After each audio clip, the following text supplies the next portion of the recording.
Hey, what's up, everybody? BDO44 coming at you with another video. All right, for the third game of our playoff thought installment, of course, we're going to be talking about the upcoming game at 4:30 today between the Nets and the Boston Celtics at 7:30 Eastern for all of y'all on the East Coast, 4:30 my time over here in Cali. So, Robert Williams, Time Lord, returns tonight. To what capacity? I'm not sure. Obviously, you'd expect they'd limit his minutes to some degree, but who knows? As things are up in the air a lot of the time. Um, that's really bad for the Eastern Conference, for the Brooklyn Nets. That's really bad for everybody because Robert Williams is one of the best defensive players in the league. He's a defensive terror, a menace on the boards, a menace blocking shots, a menace in the passing lanes, a menace catching lobs. Energy personified, a complete nightmare. Can I be any more clear? That is exactly what he is, a nightmare defensively. And what you're going to have to do is now account for him as well as everything else that the Boston Celtics brought to the table defensively, which is already locking Kevin Durant up in ways that we have never seen before. So, Kyrie Irving, he's been playing kind of here and there. The first game, he was really, really great. They lost. Second game, cool. He wasn't bad, but they needed more. And now this series shifts back to Brooklyn. They've went through the dark side, went through the storm, lost both of those games, got all of the bad energy that came with that, and now they get to shift back to Brooklyn, where Robert Williams will be returning to make things even harder. So that's what it is. Now, Ben Simmons. Ben Simmons is not playing tonight. They said he's going to play in Game 4. This is what I say to that. It's too late. Too late. They need you tonight. They don't need you to Game 4. No disrespect, but it's too late. That's like me saying, okay, I'm going to wait to the last second to give you something that you need weeks ahead of time to prepare for. I'm going to give it to you in the last second. You can't use it. Yeah, you have it, but what are you going to do with it? It's too late. Yeah, technically it's not too late, but how am I going to cram all that I need to do into this little bitty time? I needed 2 or 3 weeks of you, and you're only going to give me 1 day of you? It's too late. And that's essentially what it is. You're looking at a situation where you're down 0-2. The thing is headed back to Brooklyn. The best defensive player, arguably, in their front court is coming back.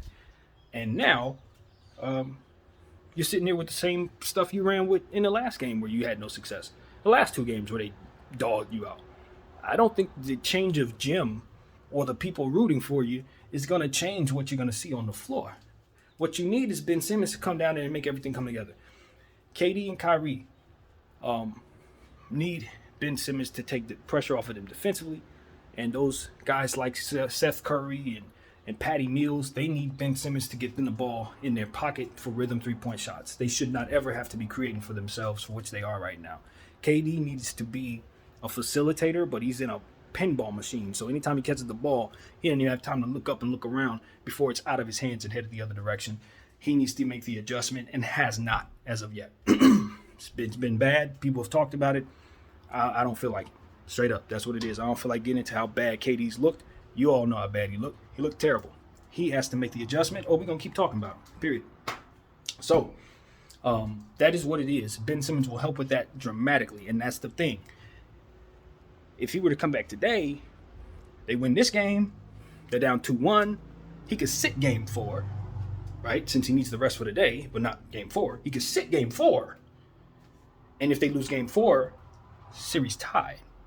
They lose this game, he comes back Game 4, they lose Game 4, they go home. You see what I'm saying?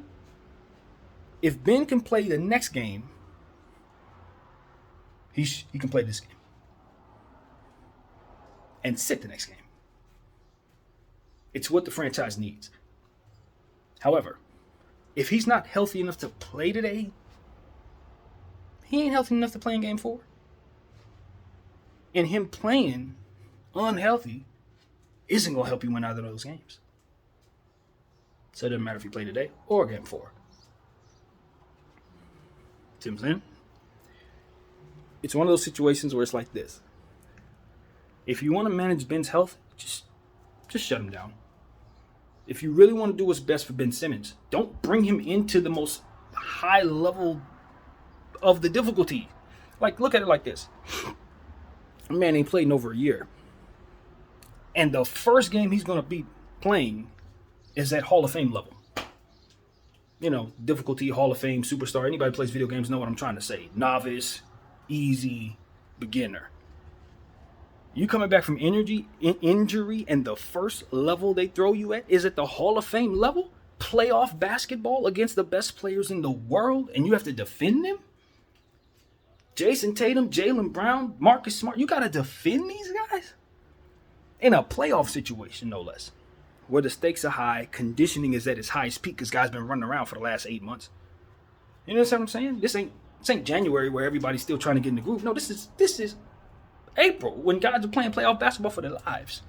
Already having had success against this team. So you're supposed to stop the bleeding of a situation that's been taking place for the last couple games. Now Ben Simmons is supposed to come in, not only be all of that, but the savior or the solution to a problem that's literally coming at them in real time. I like Ben Simmons as much as the next guy, but that ain't what he's going to be able to do for you. He'll help you defensively, but offensively, it's going to be an adjustment. Now, I heard what he said about him saying my IQ's high enough. I've been watching these guys. I know how they play. Of course. I agree. I'm not one of those people that's going to look at him and say, see, he's cocky. Look, that's stupid. That's a stupid person's thinking. What he was trying to express to you is, this is my gift. This is what I can do. My functionality will help the team. Matter of factly. Just like Draymond helps the Golden State Warriors, just like Scotty Barnes helps the Toronto Raptors, just like any facilitating defensive presence at the forward spot will help their team on both sides of the floor. Ben Simmons knows what it is that he is. Now, if he'd have come out there and said, you know what, I'm going to get out there, I'm going to outshoot KD, I'm going to outshoot Kyrie, and out-dribble Kyrie, and that's what's up. Then I'd be like, okay, homeboy is tripping, his ego is out of control, blah, blah, blah. But if he's telling you that, like, look, this is what my functionality is, I'm going to help them. I've been studying them, and this is what I do. Yes, history tells you he's one of the best passers in the world. He's going to be able to get them the ball. That's what he does. He's one of the best defenders in the world. He's going to be able to help them on defense. That's what he does. So that's more of a matter of fact rather than him being cocky. I want to throw that out there. But nevertheless, I expect that he will help them in whatever capacity. Just from feel alone, he's an excellent field player when he's right. So in terms of getting the ball in their spots and all that, yeah, him watching this team for the last couple months, he definitely knows where Kyrie likes the ball, where KD likes the ball. He does. And I'm pretty sure they've run some scrimmages together. I'd imagine it would be wise for them to have done that so that they can at least see how they look out there with one another. So I'm willing to bet that's already happened several times. And they've had conversations at length about where they want to do things, how they want to do things. So it's just about getting him in the rhythm of things and then getting him the flow of play. Problem is, you don't have no time left, man. As we said, it's game 4. You're down game 3. You're down 0-2.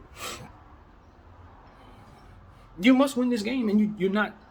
What you've been doing hasn't been working, and what's been done against you has been working. So I think the best thing to do is to shift their mindset out of trying to preserve this series. I know they have a win now mentality, a win now situation. I said the same thing about the Lakers when it became a point where we realized we couldn't win. Do you understand what I'm saying? When you get to that point, you got to shift out of your mentality. You got to be the master of acceptance in that situation. You can't be in denial. You got to be able to reel it in and say, okay, this is what we need to do to ensure that whatever our next mission is a success since this one was a failure. Okay? And then you start preparing now. That way you will be a success next year because you already started that process. If you're still stuck trying to beat a dead horse, fix something that ain't going to work, still in denial, we can do this, you're getting a slow start on next year. Get an early start on next year right now by, in your case, sitting Ben Simmons and making sure you secure him to be in the best possible condition to start next season. You don't put him out there to get re-injured, and that back is not to be played with. That's the truth. Him trying to come in there and save y'all from the defensive juggernaut that is the Boston Celtics, if you can't tell, they're not stopping at Brooklyn. They're not going to go home here. That's not happening. If y'all can't tell through 2 games that Boston is better than Brooklyn, I don't know what to tell you.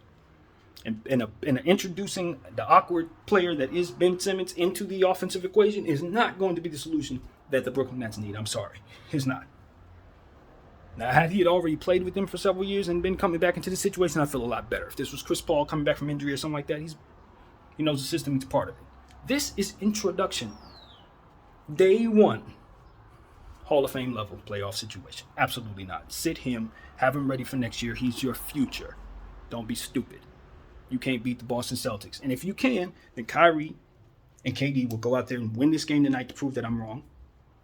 And then you can, work out your plan. But I believe you guys are going to be down 0-3 tonight, as to which you probably are going to consider bringing Ben Simmons back, as to which it ain't going to make no difference. He's going to go out there, not play well in the final game of your season, and that's going to be his final thought of what it looked like to be in a Brooklyn Net uniform for the rest of the offseason. Whatever this playoff loss or whatever it's going to be, that's what he's going to have in his mind for this offseason. Anybody been paying attention to what's been going on? I don't think he should have a bad thought about anything in regards to any organization that he's a part of going into the offseason going forward. Just my opinion. So, sit him. Sit him. If he ain't playing today, don't play him at all. Period. Because if you play him before, it's too late. All right, so moving on from that, finally, Boston Celtics. You're better than the Nets. We know that. Jaylen Brown's been good. Jason Tatum's been really good. Marcus Smart's been really good. Got to give Al Horford his credit. Peyton Pritchard has been playing well with the minutes he's been given. I know he can play. I've been telling y'all that for over a year now. He is way better than the opportunities he's been given. And Peyton Pritchard, and I'm going to say this, but I'm not going to mean that he reminds me of that player, but he reminds me of the circumstance, the vibe of Peyton Pritchard's whole situation reminds me of Steve Nash when he first got into the league. That's what that reminds me of. He's really, really good. He's playing behind some people, and he's kind of just in that. But anytime he gets an opportunity, he shows you exactly how good he can be potentially someday. That's what Steve Nash used to do. Pops in, play well, sit down, be a bench player for a while.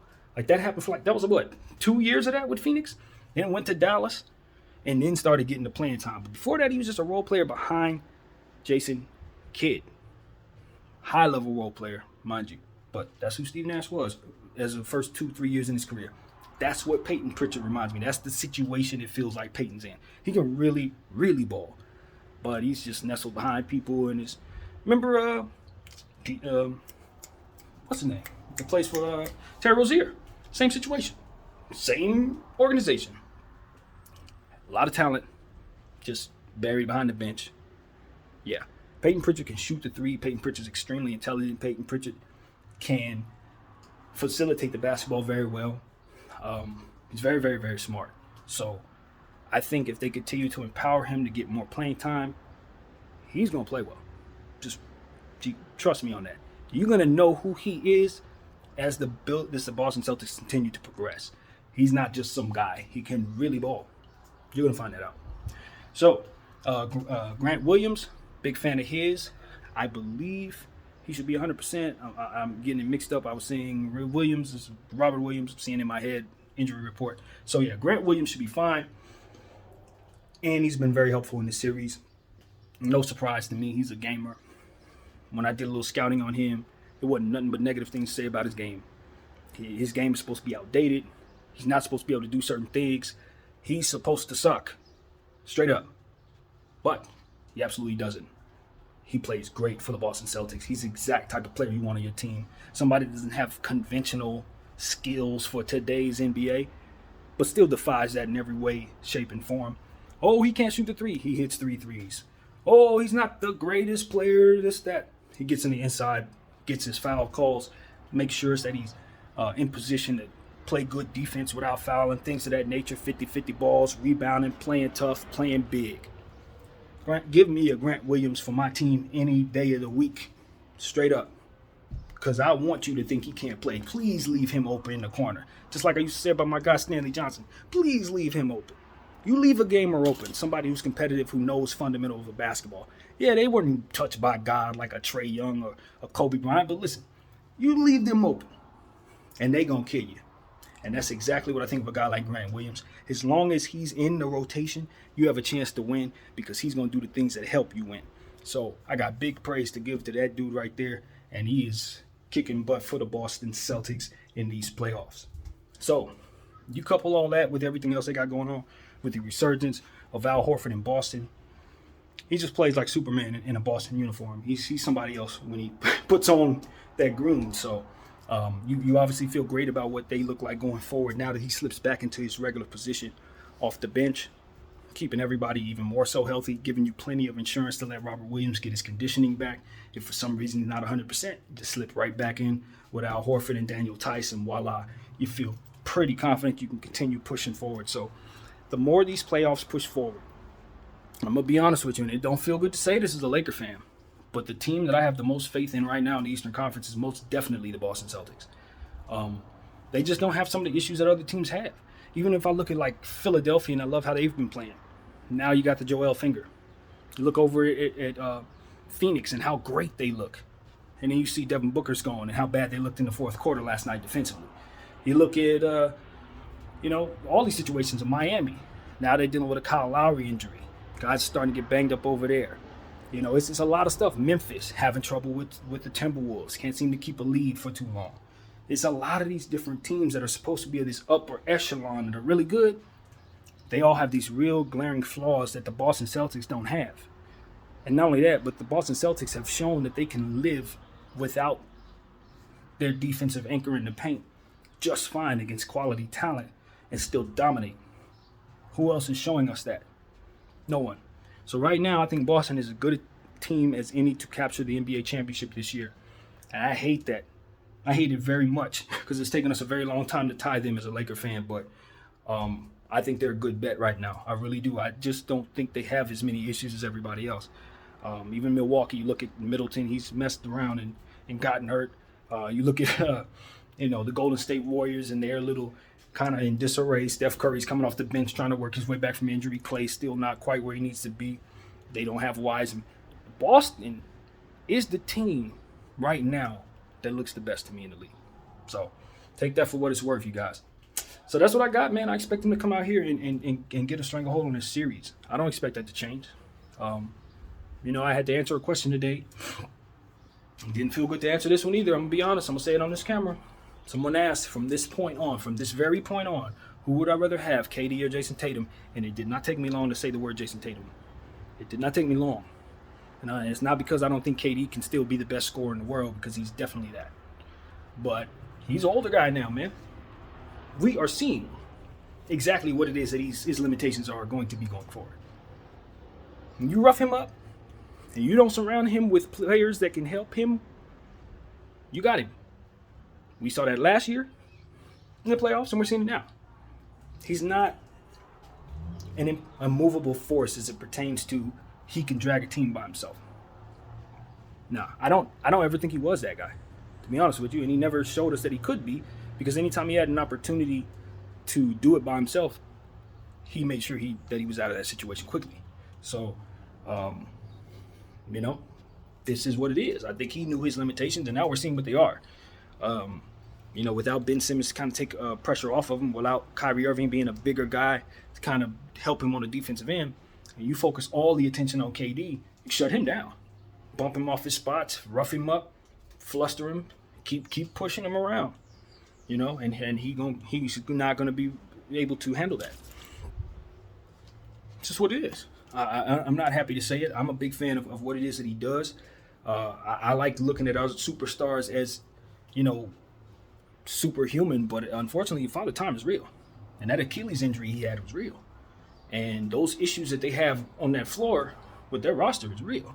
So, the schemes that, how many years he been in this league? 12 years, 13 years, something like that? They've had a lot of time to figure out how best to guard against him when he's by himself or when he doesn't have a lot of his pieces. There's a lot of footage. So a team like Boston with some of the best defensive minds around, yeah, they're gonna take you. They're gonna do what they have to do against a guy like KD who's aging and who doesn't have his pieces around him. So if it's up to me, I want the younger player for that reason. Jason Tatum's gonna be able to take on more at the stage anyway. He's just gonna take on more.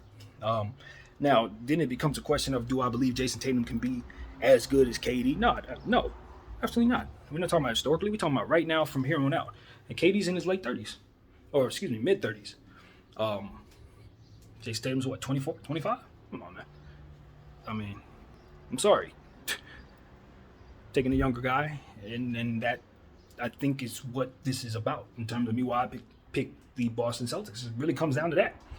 I just think that the Boston Celtics have more weapons. I think they have the younger players. They're a better coach. They're a better team. They got home court advantage. I mean, there's not a whole lot to say. Yeah, do I have a lot of faith in KD? Sure, I can build a team right now. I think I can win a championship with KD. That's not going to be a problem at all. But that ain't what the Nets got right now. Nah, that's not what they have.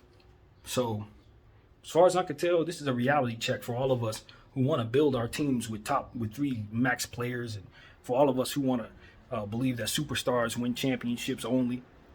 They used to yesterday's NBA, but in the NBA where most of the players are really, really good, and teams understand how to build to be multi-dimensional and all this different stuff. Now, this ain't yesterday. You gotta adjust your thinking to what you're seeing. And right now, depth and versatility wins championships. Superstars can assist with giving you that. But if you can't give them that versatility, they ain't winning you nothing. No matter how much they tweet. So that's what I got, man. My name is BDF44. I hope everyone enjoys this game, and I'm out.